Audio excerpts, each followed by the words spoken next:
Hello and welcome to another video. In today's video we are going to start rebuilding the rear axle and differential on the 1960 Bolens Ride-a-matic. Now we probably won't get to finish this today because we don't have all of the parts, but we have most of them and we think we've got a good day's work ahead of us.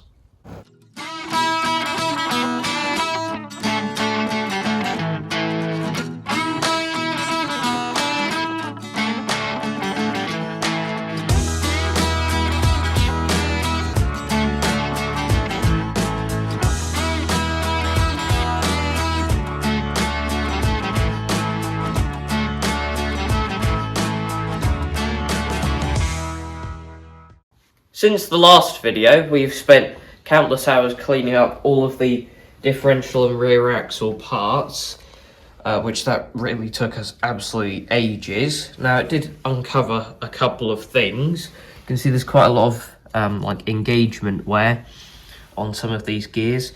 That's shared on the spider gears too. There's just a few nicks out of them every now and then. And there's also some sharp edges on here, so we'll need to deburr it before it all goes back together. Now, something else we noticed is in this reduction gear here, there's two needle bearings in there, which are pretty end of life because, as you might be able to see on camera, they're not exactly straight. But we'd have thought that one should be here and one should be going up to the other end, but it seems that that one has kind of been pushed through at some point to be up against the other one.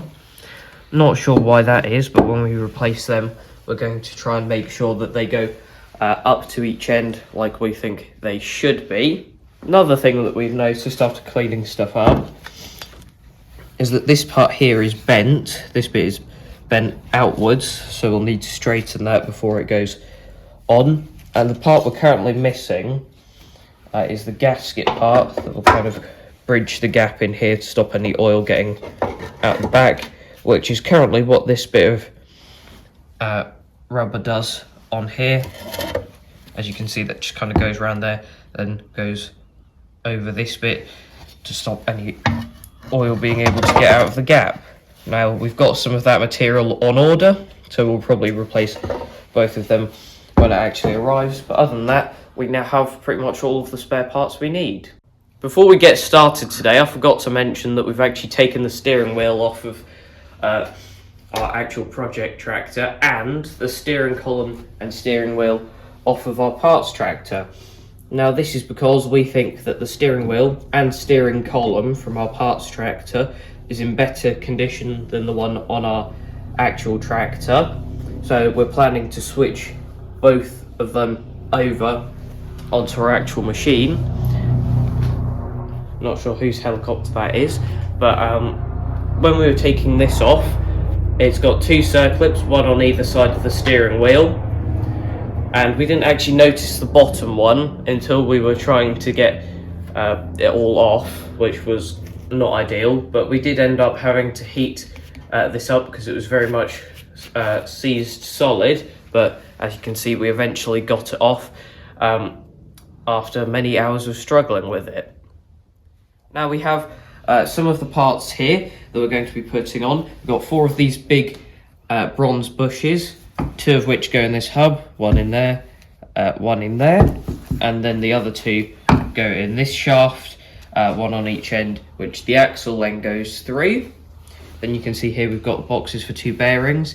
In here are two needle bearings, which go in here, one on this side, one on the other side of that shaft, which if you've got one of these tractors, you'll know that these needle bearings crop up in quite a few places, but some of them are different sizes, whereas this exact size is also used on the Rideamatic, so we've got a few more of them for later down the line in the project when we need to switch those ones.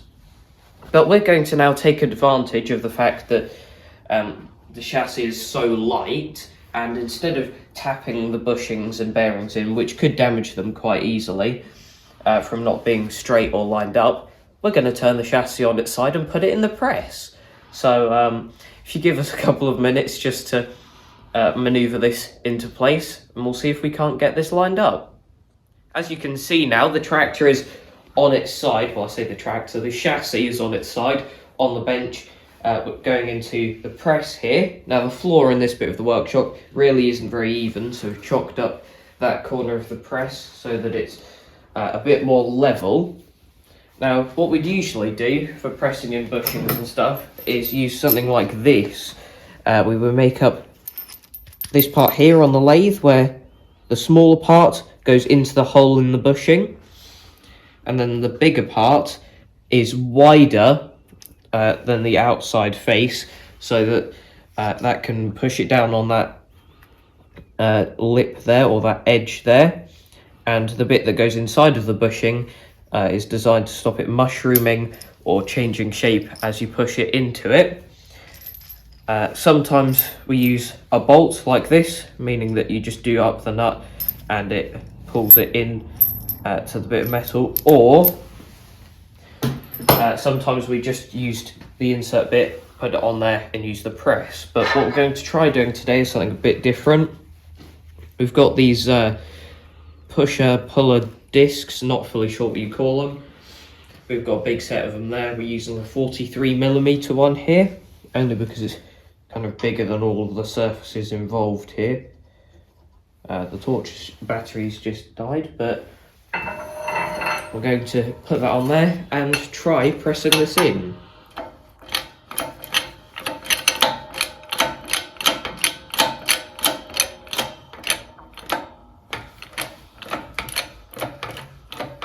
What we should have shown you before we started this, but it's fine now, is in the shaft there's actually a lip about there, meaning that you can't press these bushings in too far because it will hit the ridge and then stop. Oh, what's happening?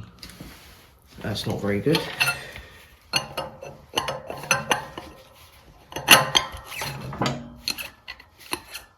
Take two now. We kind of backed it off because we weren't liking the angle that that was going in at, but we've sorted that now. We've measured it to make sure it's going in straight again, and we check to make sure it hasn't damaged the bushing, and we don't think it has. We also took the opportunity to put a new battery in the torch, so at least we can actually see now, and we will try this again.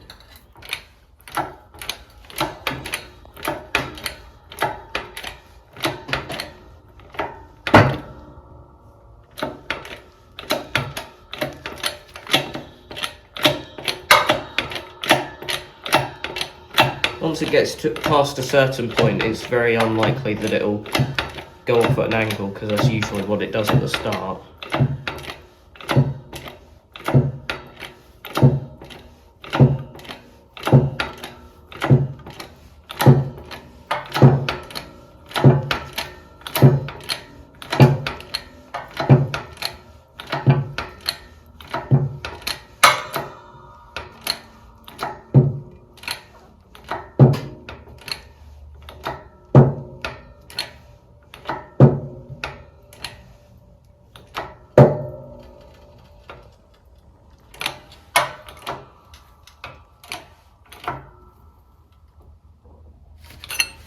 Right, I think we're there now. Take that off, and yep, we are in line with the bushing. We've now flipped the chassis over so that we can do the bush on this side. Now, we have probably picked the most uneven bit of our workshop floor to actually do this on, but we've measured it and it's as level as we can get it.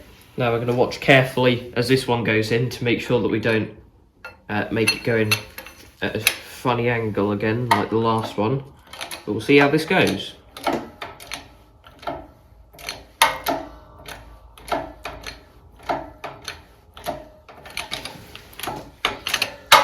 It's going in straight from what I can see, and it's going in a lot smoother than the other one, so I'm happy about that.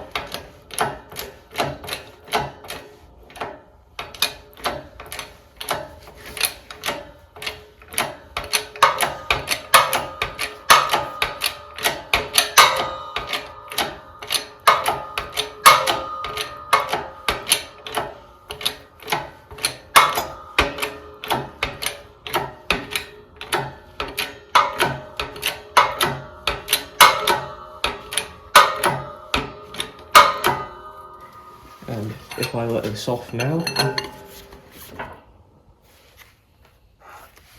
We can see we are dead flush again, so that's good. We've now put the chassis to one side, and we're going to put the big bushings in the hub now, which will be easy on this side because we just press it so that it's flush with this surface here. The other side is a bit more difficult and makes us regret not making one of the tools that we showed you earlier, because this bush can't just go flat with this surface. It needs to go flat with the lip that is just beyond it, because obviously this side engages with the rear axle, and a part can't go in there to engage with these bits, lock into it and drive the wheel if a bush is in the way. So we're going to have to come up with something creative for this side, but we're going to start with the easy side. So you just need to line this up in here, and we can do what we did before with that in there. Use one of our pushing discs. I'll get that a bit better lined up before we press it in. Get one of our pushing discs and then just press it through, and we'll do a quick time lapse for you of us doing that.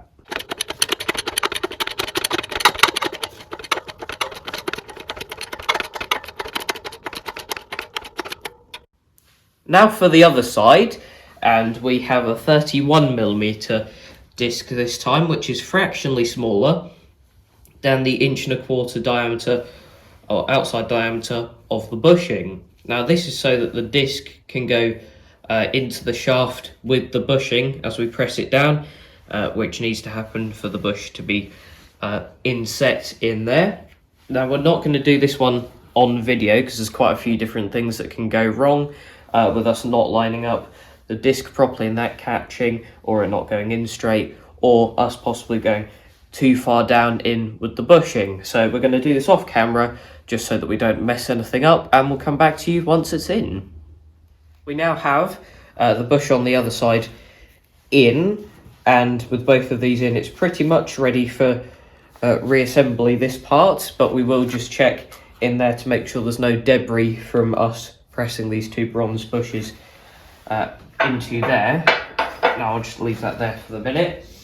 And the next thing we're going to do before we put the new needle bearings in is replace these two grease nipples, because you can't really get to them when the tractor is sitting normally. And in preparation for this, we bought two of these 110-piece Imperial grease nipple sets, where they've got a bunch of different grease nipples in here. We'll be using these ones, I'm pretty sure.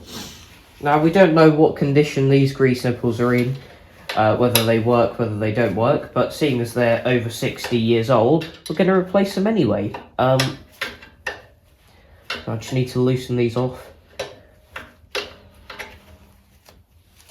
and then we can, I'll just check to make sure these are the same, which they look like they are, and we'll just put the new ones in.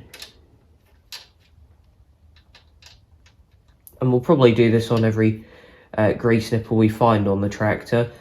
Just as I said before, they're all over 60 years old, so it's good to replace them even if they are somewhat working.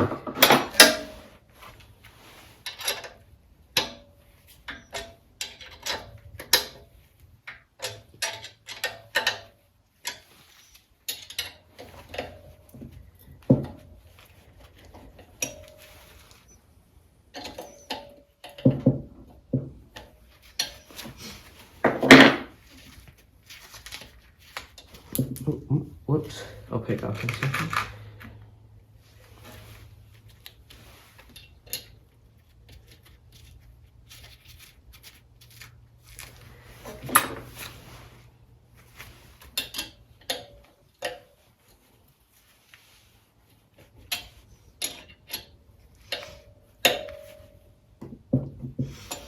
And that only took a minute, but that is two of the grease nipples switched, and that'll show you what we'll be doing across the entire tractor. The next job is to put the two needle bearings in. Now, we did have a hunt through our bushing stuff, and this is one of the pushers that we used for putting a different sized bush in on some other piece of equipment, but we keep all of these tools that we make up, and this is exactly why. As you can see, that is literally the perfect fit for that, and we don't even have to make a new tool, so it's really handy that we've done that in the past. Now we can use this to help us press that into there. So we'll get the press lined up and have a go at doing that. We finally have this set up in a position where we can press this needle bearing in. It does involve some blocks of wood, so we're going to be very careful while we're doing this. But if I line this up now, that's just got to sit in there until I bring this down to it.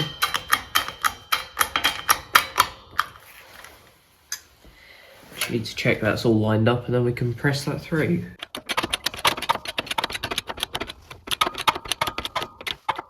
We now have one needle bearing pressed in.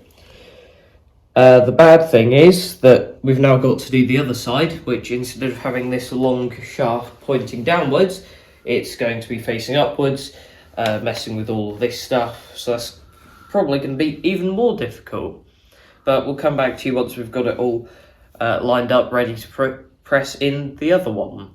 We flipped the chassis over now, and that was actually surprisingly easy to line that up with all of the other rubbish in the way. Now, as you could probably notice, that isn't actually in the centre of this part on the press, and that's because that's actually got a bit of damage on the side that we're trying to avoid, which we need to fix up at some point, but we're not doing today, so we're using the flatter side.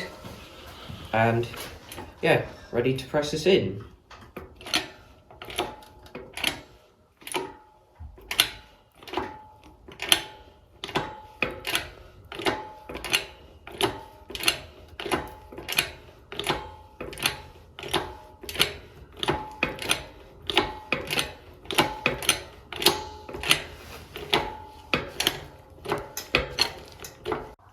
We have the chassis out of the press now and back on the bench as it should be.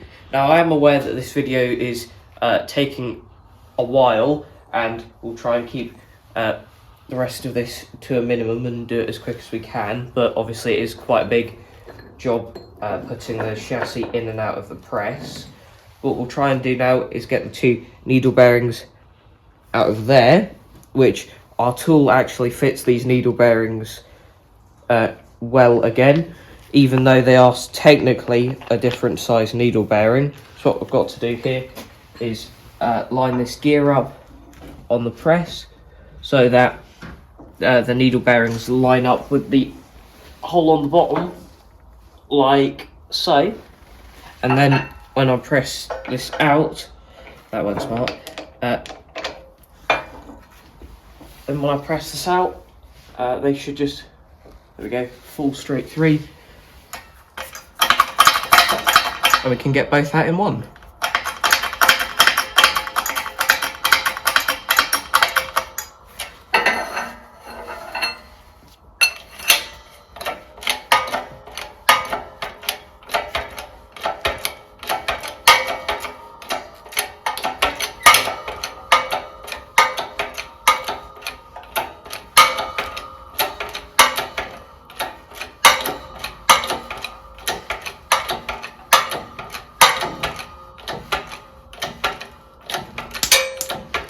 There goes one. Not sure if the other one will go or not. By the looks of it, it hasn't. Loosen this off a bit.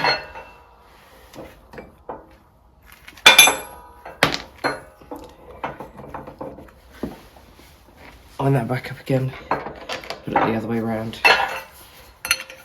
We have both of the original needle bearings out now, and I'm not sure whether you can see or not, but there's an oil hole partway through or partway down that shaft, which proves that there should be one needle bearing at each end. They shouldn't be butted up to each other like they were with the old ones, so we'll make sure we put them in properly.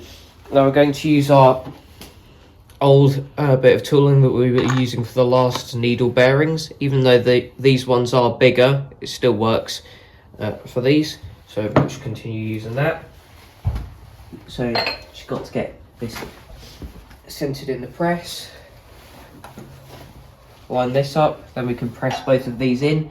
You've already seen us press many things in today, so we'll come back to you once they're both in. We have both of the needle bearings in this part of the differential now, and not sure whether you can see the lighting or not, but now we have the bearings in the right places. They don't cover up the oil hole, so that's an improvement on where the old bearings were. But I can put this down now because that part is done, and we've already pushed the old bushings out of this part, which is the gear that goes on the back end, which feeds the drive into the rear axle. Now I know we're going quickly now, but we are running out of time a bit. But we put that there on the press. These are the bushings that are going in there. And our tooling is once again coming in very handy because, again, it works for this size bushing, which is actually very good that we haven't had to make up any tooling today. We've only had to do one type of bushing without tooling, and otherwise we've just had stuff that we've previously made up. But now I just need to bring this down to its level and then I can press it in. We've now put both of the bushings in this part here on both sides, as you can see. Now that means today we've put in 6 bushings, 4 needle bearings and a couple of grease nipples, which when you list them out like that really doesn't sound like much, but it definitely took a long time, especially seeing as we've turned the chassis on its side and then turned it over I think 3 or 4 times now. But couldn't have done any of this without having the press, so it's very handy to have useful tools like that. But now that means that all of these parts are ready for reassembly, and it'll make it 10 times quicker now all of these have their replaced bushings and bearings on. Now in the next video, we're not fully sure whether we'll be working on the rear axle or not, because we were thinking while the chassis is completely bare, we might do some work on the steering column, just seeing how easy it was for us to flip this over today. It'll obviously only get more difficult if we rebuild the rear axle first. So we're not fully sure whether we'll do the steering column or the rear axle in the next video, but by the time the next video comes out, we will have made our mind up, hopefully. But that is it for this video. Thanks for watching, and I'll see you in the next one. Bye.